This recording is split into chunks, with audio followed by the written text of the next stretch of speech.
हो गए शादी को, लेकिन मां बनने को आज भी तरस रही हैं ये एक्ट्रेस। सुनने पड़ते हैं लोगों के ताने, जिससे तंग आकर एक्ट्रेस ने लिया ये बड़ा फैसला। दोस्तों, इंडस्ट्री में कई ऐसी एक्ट्रेसेस हैं जो कि शादी के सालों बाद मां बनी और कुछ बनने जा रही हैं, लेकिन कई ऐसी भी एक्ट्रेसेस हैं जिनकी शादी को काफ़ी लंबा समय बीत गया है, लेकिन अभी तक उनको मां बनने का सुख नहीं मिला। आज हम आपको एक ऐसी ही फेमस अभिनेत्री के बारे में बताने जा रहे हैं जिनकी शादी को 8 साल हो चुके हैं और वो मां बनने के लिए आज भी तरस रही हैं। इतना ही नहीं, उनको लोगों के ताने तक सुनने पड़ते हैं। अब एक्ट्रेस ने इस चीज़ का सहारा लिया है, तो चलिए जानते हैं क्या है उनका हालिया स्टेटस। बॉलीवुड, टीवी और दूसरी सिनेमा इंडस्ट्री में कई एक्ट्रेसेस ने शादी के सालों बाद मां बनने का अनुभव पाया और कुछ इस समय अपनी प्रेगनेंसी के दौर से गुजर रही हैं। हालांकि ऐसी भी कई अदाकाराएं हैं जिनकी शादी को काफ़ी समय हो चुका है, लेकिन वे अभी तक मां बनने का सुख प्राप्त नहीं कर सकी। उन्हीं अदाकाराओं में से एक ये भी हैं आज जिनके बारे में हम आपको बताने वाले हैं।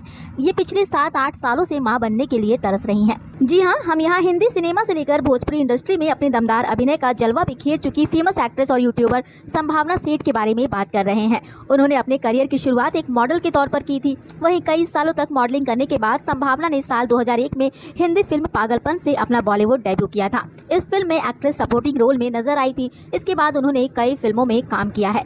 वहीं काफ़ी सारी फिल्में करने के बाद संभावना को शाहिद कपूर और करीना कपूर खान की फिल्म 36 चाइना टाउन के आइटम सॉन्ग आशिकी में तेरी से फिल्म इंडस्ट्री में गजब की पहचान मिली। एजुकेशन की बात करें तो मुंबई में जन्मी संभावना सेठ ने ग्रेजुएशन किया हुआ है। हालांकि हिंदी सिनेमा के साथ साथ उन्होंने भोजपुरी इंडस्ट्री में भी कदम रखा, जहां उनको जबरदस्त पहचान मिली और आज के समय में संभावना भोजपुरी इंडस्ट्री की एक जानी मानी एक्ट्रेस बन चुकी हैं। संभावना सेठ की निजी जिंदगी की बात करें तो एक्ट्रेस ने साल 2016 में अविनाश द्विवेदी के साथ शादी की थी। वहीं दोनों की शादी इस साल जुलाई में 8 साल हो चुके हैं और दोनों ही पेरेंट्स बनना चाहते हैं, लेकिन कई कोशिशों के बाद भी संभावना सेठ मां नहीं बन पा रही हैं। दोनों की शादीशुदा जिंदगी बेहद खुशहाल है, लेकिन दोनों एक बच्चे का भी सहारा चाहते हैं। संभावना सेठ लगातार यूट्यूब पर ब्लॉगिंग करती हैं और इसी दौरान एक्ट्रेस ने लाइव आकर अपने मां बनने की प्लानिंग के बारे में अपने फैंस के साथ बात की है। दरअसल व्लॉगिंग के दौरान ही संभावना सेठ के एक फैन ने उनसे मां बनने को लेकर उनकी प्लानिंग के बारे में पूछा कि क्या वो बच्चा गोद लेंगी या फिर आईवीएफ की मदद लेंगी। इसको लेकर संभावना ने कहा, मैं बता देती हूँ कि 2 साल पहले मेरा आईवीएफ हुआ था और अब समय आ गया है कि इस प्रोसेस को आगे बढ़ाया जाए, क्योंकि मेरी हेल्थ अब पहले से बहुत ठीक है। उस वक्त मेरी हेल्थ ठीक नहीं थी। साथ ही संभावना ने बताया कि मां न बन पाने के कारण लोग उनको ताना देते हैं। एक्ट्रेस ने आगे बात करते हुए कहा, मुझे बहुत लोगों ने, खासकर औरतों ने खूब उल्टा सीधा बोला है।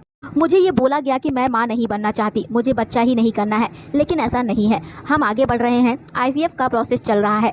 जब चीज़ें कुछ हो जाएंगी तब आपको बता देंगे। वहीं एक्ट्रेस की इस बात को सुनने के बाद फैंस उनके लिए बहुत खुश हैं और अब जल्द ही एक्ट्रेस के मुंह से गुड न्यूज़ सुनने की उम्मीद कर रहे हैं। दोस्तों, बता दें संभावना सेठ कुछ दिनों पहले ही अपने पति के साथ गोवा गई थी, जहां उन्होंने उनके साथ क्वालिटी टाइम स्पेंड किया। बता दें संभावना सेठ 14 जुलाई को अविनाश द्विवेदी के साथ शादी के बंधन में बंधी थी। ऐसे में अपनी शादी की 8वीं एनिवर्सरी के मौके पर एक्ट्रेस एक बार फिर से गोवा गई और वहां पर उन्होंने अपना हनीमून रिक्रिएट किया। दोनों गोवा पहुंचकर बीच पर रोमांटिक हुए और इसकी झलक उन्होंने अपने व्लॉग में भी शेयर की है। गौरतलब है कि इसके पहले भी वो 2 बार अलग अलग तरीके से अपना हनीमून मना चुकी हैं और अब अपनी 8वीं एनिवर्सरी के मौके पर वो अपने पति के साथ अपना तीसरा हनीमून मनाई है।